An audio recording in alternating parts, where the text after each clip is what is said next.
What's up, everybody? It's Penn, and I'm back at you with the long-awaited Kroger iceberg analysis. This is because there are no mysteries to investigate that haven't been beaten to death by 1,000 other mystery YouTubers. So, for those of you who are here for my Orbis Obscura style content, just keep waiting, guys. I promise. It'll come out, and it'll come out before Half-Life 3 does. Now, without further ado, ask and you shall receive. Let's just go balls deep into this bitch. Fuckle your buckles, kids. Level 1. Blue skies. Think stuff everyone knows. Right off the bat, we have something not as insane as the Grubhub ad iceberg, but we have the Kroger app. Now, I didn't know Kroger had an app, but everyone and their fucking mother has an app nowadays, so I'm not entirely surprised by it. It's just a reminder of the fact that the internet, the very thing we once used to escape corporations, is now being taken over by corporations because their shadowy grasp reaches at everything we once loved. Entry 2 is Lower Than Low, which is just a tagline to the song that they use in this abomination of an advertisement. The song itself is okay. I'd rate it a solid C tier on a tier list. But I almost feel insulted for Flo Rida and T-Pain after listening to it in this abomination of an advertisement, and I really hope the money they were paid was enough to, let them live with the fact that their music is on their souls and in this advertisement for all of eternity, immortalized by the internet. Also, shout out to the bomb-ass song that I found while trying to research this topic, because it actually took me an embarrassingly long time to find the song used in this unholy ad. Go check it out, mostly because small content creators need to be supported. Thanks. There isn't one, and I have no fucking clue what OP was talking about here, or why it's so high up on the iceberg. The next entry makes some sense. Dated song. The music used in the background is Get Low. That's not the name of the song. I forgot the name of the song and I'm not going to remember it. But basically, the most relevant usage of this song before the Kroger advertisement was in 2008. And it was a movie that everyone forgot. So while everyone probably bumped the fuck out of this in 2007, no one really cares in 2021. Which makes sense from an advertising standpoint because it's way easier to get the royalties to that, and it's just cheaper and companies do what's profitable. The next entry on the iceberg is Simplistic animation, and I mean, yeah, what can you expect? The fact is that a lot of these commercials are done by the kids who drew Sonic hentai in 2006 and had the choice between joining the army and getting shot over oil, or going to college for graphic design, and the ones that are still alive clearly went to college for graphic design. I have to ask you, do you really think an animator is happy doing this? Maybe they are, and cool if you are, I'm happy for you. But I wouldn't be happy doing this with my life, and I doubt they are either. So yes, this animation is incredibly simplistic, simply because no one working on it gives a shit. Level 2. Tip of the iceberg. Think stuff that maybe not everyone knows, but people interested do. For our sixth entry here, we have the 2 ads idea. Now, I don't understand what else besides Kroger they could be advertising, except for maybe the fact that you're wasting your life by watching these stupid ads they place on YouTube and TV for you to watch. Fun fact, people in 1860 saw 30 advertisements in their lifetime. You see that number on average within an hour. Sonic Adventure 2 reference. Again, the people who animated this made Sonic hentai in high school, so it makes perfect sense that they'd leave a reference to their source of inspiration that started their career in the first place. The food isn't real. Of course the food isn't real. None of this is real. The accident was 4 years ago. Please wake up. We all miss you. Grubhub Connection. Now, unlike all the other ones that I've mocked, this one actually has a little bit of weight behind it. These ads have a shit ton in common. I mean, if I had a nickel for every time I spent hours of my life hyper-analyzing a 30-second commercial that uses the same 5-second clip of an outdated song, I would have 2 nickels. Which isn't very much, but it's weird that it's happened twice. I mean, really. It's kind of bizarre, actually, so I can get behind this conspiracy theory. Next up is bad employees. Now, this might seem like a radical idea, but retail workers, while they are all people, are not people doing a job they feel any kind of passion or love for, so they're probably not going to be as good as someone just so fucking gung-ho about working at Kroger that they dedicate their life to it. Alright, next we've got weird cars, which, yeah, the cars are pretty fucking weird, as you can see right there. Remember, fuel restrictions may apply. Shit looks like something from a Lego video game, but in a bad way, because Lego games are art. You know what I want to fucking know, though? Why does no one in these goddamn advertisements have fingernails? Give me answers and give me fingernails, you cowards! It happened in the Grubhub ad, too! Level 3. Below the surface. You've got to really enjoy this stuff to know what the heck we're talking about. First up for the next level, we have actually a Playmobil ad. Now, my first thought upon reading this is, what the fuck is a Playmobil? Well, it turns out it's kind of like bargain bin Legos, except kind of popular in Germany. They even have their own knockoff Lego movie. But, looking into this, this one actually makes a lot more sense than others included on this iceberg chart. The art style is actually very, very similar, and it's kind of confusing. Either way, yeah, might actually be a Playmobil ad. Play with those Legos, kids. Wait, you mean the mega corporation who will milk your tits and crush your cock for money doesn't have low prices? Oh my god.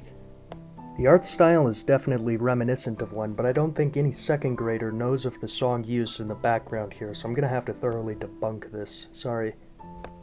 Art pin. I have no clue what OP is talking about here, so Prometheus is going to have to fucking yeet the fire torch and the oil at me for me to understand this.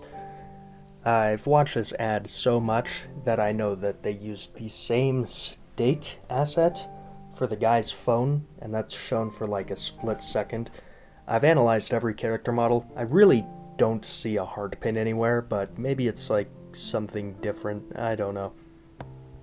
KrogerCoin. I'll be real with you, I couldn't find any results on this except for the fact that Kroger stopped giving out change because of the fucking pandemic that's still around. Yes, that's right, it's still around. Stop acting like it's not, please, I beg you.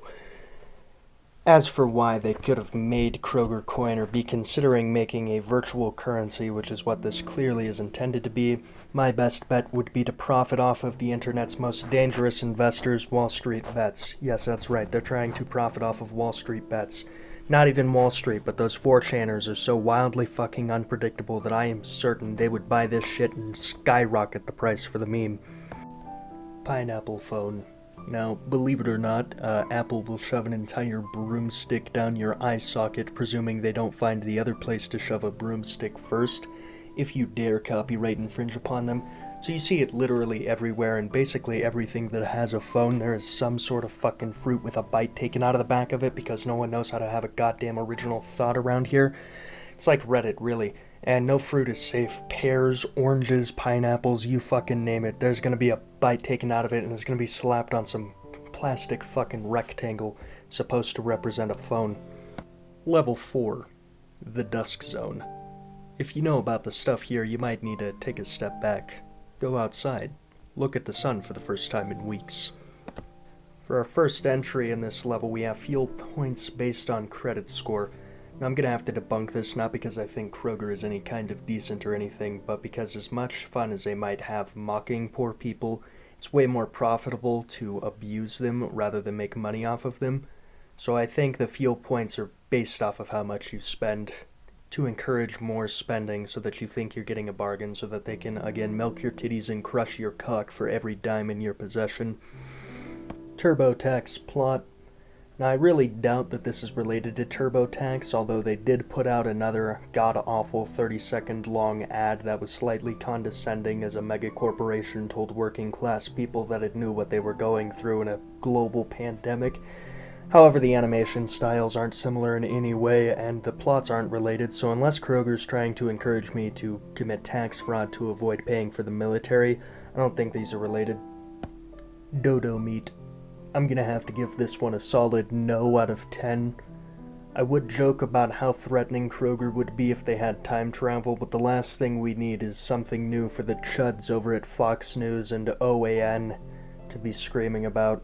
I can already see the headline now. Kroger puts Barack Obama in as president in 2012. Truly, a dark future no one wants. Skater girl is kidnapped. I doubt this is true. Despite the clear look of fear and apprehension in that poor girl's eyes, I think it's probably because some phantom man in the sky is shouting at people to get low as they look at their phones and then suddenly they start twerking.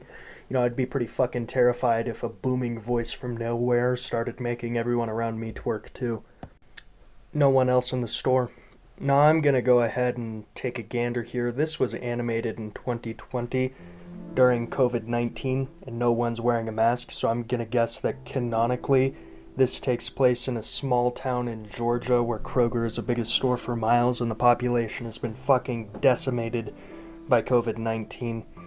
Jokes aside though, the animators who made Sonic Hentai in 2006 probably didn't give much of a shit about how packed a store would or wouldn't be, so realistically it's just because they had a quota to meet. Fun fact about this ad though, there's two ads actually. You use the same exact song and have almost the same exact title. That really threw me for a loop because until about 3 minutes ago in this video I had no clue there were two advertisements, and this iceberg chart references them both. Level 5. Twilight Zone.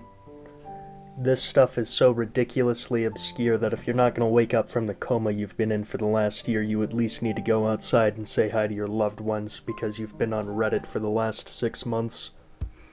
For our first entry, we have something we've already seen like 5 minutes earlier in the video, actually a Playmobil ad. I've already made the case for this, so I'm not going to repeat myself. But I am going to go out on a limb and guess that the version that's in the Twilight Zone is the spooky at 3 a.m. challenge version. You know, if you just look up Playmobil ad gone wrong, you'll find some douche tuber making a video about this. Throwing this across a counter at you next, we have The Child is Blind. I can't really say for sure whether the child is or isn't. I don't know if it's blindness or just the soulless gaze the animators must have had while creating this child. You can look at this very pixelated image and tell for yourself, I'm sure. Boris Yeltsin is still alive, hint. Now, I didn't know who the fuck Boris Yeltsin was because I forgot, but there is some circumstantial evidence towards this, surprisingly. That guy you see on screen right there is very clearly bald Bert Kreischer, and everyone knows that Bert Kreischer kidnapped the president while he was known as the Machine and working with the Russian mafia, and the president has remained in his basement ever since. And who was the president of Russia while Bert Kreischer was on a cocaine-fueled bender with the Russian mafia? None other than Boris Yeltsin. So Boris Yeltsin is in Bert Kreischer's basement, and Bert Kreischer is in this advertisement. Employee is an IRA member. Now I can see this. I mean, everyone hates Margaret Thatcher, and I would also become a domestic terrorist if I was forced to work retail at any amount of time, so much like Boris Yeltsin being in Bert Kreischer's basement, this makes sense. Crocs man ate someone. This is also really plausible, which is surprising for the Twilight Zone, but Crocs man is just codename for Bert Kreischer, and they didn't call him the Machine for nothing. 6. Midnight Zone. If you have knowledge about this casually, it's too late for you. You're already a mod of a Discord. Animated skeletons. This is a relatively tame start to the Midnight Zone. Mostly because in drawing, you always start with an outline that's a little bit of a skeleton before you actually make a character. And while I don't know jack shit about animation, I would guess that it's probably very similar. Would have been a lot cooler if we saw skeletons on screen though, so we could know what happened to those who don't buy KrogerCoin. Used rats for motion capture. Now this is the kind of conspiracy theorist suffering my cock has been throbbing for this entire video. This is so insanely wacky and bizarre that I fucking love it. I guess they could use rats and just stand them up like taxidermy fucking action figures. But my god, this is almost as dumb as some of the shit we saw in the fucking Grubhub ad. Angry Birds. What, were you expecting this to make sense? I can't even come up with some jokes about this. This song isn't real. This is easily disproven. The song is very real. It's made by Flo Rida and T-Pain pre-2008. The world before 2020 seems like a fever dream, though. Either way, this advertisement is a stain upon humanity, and I hope T-Pain can live with the fact that his song is in it, because it's an okay song and T-Pain's a really cool guy. Unless OP can see through the dozens of shelves that are seen throughout these two advertisements, I doubt that we can know for sure if there is a staircase behind a shelf. However, if OP can in fact see through shelves and, by continuation, walls, that knowledge could be put to much better use doxing Kentucky Senator Mitch McConnell. That is a joke. Don't actually dox Kentucky Senator Mitch McConnell. Simulated environment. I'm gonna have to go through and disprove this right away. Look at how realistic everything in this advertisement is. Look at how human these people look. Look at that goddamn lettuce you can see in the one screenshot I'm gonna use for this entire recording segment. Look at that lettuce. It's real. It's real lettuce. There is no way that this is simulated environment. Don't you know? They paid all these actors. Level 7. Beyond the iceberg. These are things so obscure that not even the dangerous hacker known as 4chan can find them. And if you know about these things without being told through an iceberg chart, not only did you wake up from the coma that every viewer of this video has been in, you straight up transcended reality when you did. Everyone is deaf. I'm gonna have to go ahead and disprove this. Obviously, Kroger is using the song to brainwash everyone into twerking and spending all of their money at their store. That, or the much more horrifying alternative, this song is so powerful as a brainwashing tool that they can just straight up project it into your thoughts. Parasitic Being. Now, despite the people in the Kroger store being uncanny, I think this is referring to the company, because past a certain point of growth, every corporation becomes a parasitic being. Every Kroger ad is personalized. I swear to fucking God, every blank is personalized. It's so common on iceberg charts, I'm pretty sure we'd see it on a goddamn McDonald's iceberg chart. I swear to Jesus Christ himself, Critical Moist. Please stop using this so much. The only one I want to see on a iceberg that I analyze, that's not a word, but what the fuck ever, is the Bad Dragon iceberg and the Shrek the Musical iceberg. Besides that, keep every blank is personalized off. It's like the spooky at 3 a.m. of iceberg charts. Escaped mental patient. In a shocking moment of meta-analysis, the original creator of this iceberg chart just learned something very shocking about themselves. Dinosaur. This entry confirms that it was in fact a 70-year-old person who oversaw and greenlit this project every step of the way, thinking it would identify with millennials, not realizing that Gen Z is also a thing. Salad is just leaves. The knowledge on this iceberg chart is just too powerful to not only be related to the Kroger advertisements, but reality, and it has now given you horribly cursed information. If you're still here, I'd like to inquire politely that you subscribe to my channel, simply because it means a world to me, and you've made it through the entire Kroger advertisement iceberg chart, which means that I am at least somewhat entertaining. Yes, you heard that right, we made it through the entire Kroger iceberg chart, so good job to all of you lassies, laddies, and NBs out there that saw all of this. Now, this wasn't balls to the walls insane like the Grubhub iceberg chart was, which is kind of disappointing, but I still had a lot of fun with it. Hopefully I can have some Orbis Obscura mystery content up next week rather than just shit posts like this. Thankfully this wasn't as long, though. This came in at 40 entries, whereas a Grubhub iceberg chart had 53. Overall, thank you so much for watching. Again, subscribe, I beg you. I need to get over 100 so I can have a custom URL. Anyways, have a wonderful time. Memento Mori.